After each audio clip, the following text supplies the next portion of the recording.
சீகேமில் நடந்த சம்பவங்களுக்கு பிறகு தேவன் யாக்கோபிடம் பேசினார்.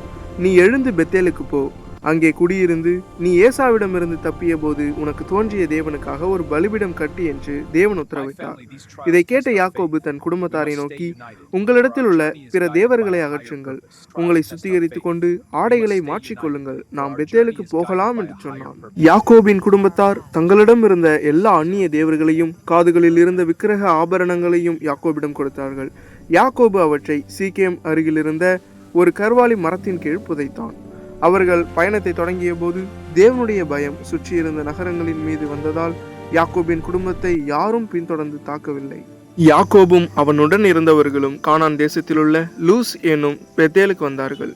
அங்கே யாக்கோபு தேவனுக்காக ஒரு பலிபீடம் கட்டி அந்த இடத்திற்கு ஏல் பெத்தேல் என்று பெயரிட்டான். ஏனெனில் அவன் சகோதரன் ஏசாவிடமிருந்து தப்பிய போது அந்த இடத்தில் தேவன் தன்னை வெளிப்படுத்தியிருந்தார்.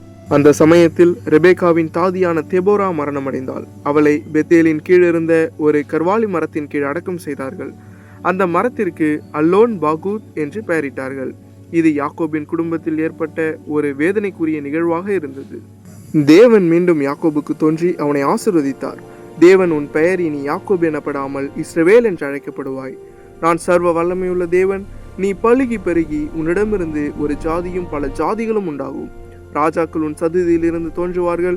ஆபிரகாமுக்கும் ஈசாக்குக்கும் கொடுத்த தேசத்தை உனக்கும் சந்ததிக்கும் கொடுக்கிறேன் என்று வாக்கு தந்தார்.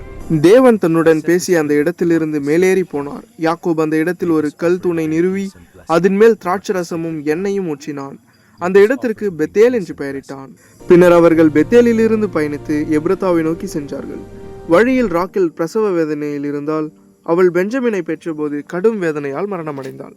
மரணிக்கும் முன் அவள் அவனுக்கு பென்ஓலி என்று பெயரிட்டாள். ஆனால் யாக்கோபு அவனை பெஞ்சமின் என்று அழைத்தான்.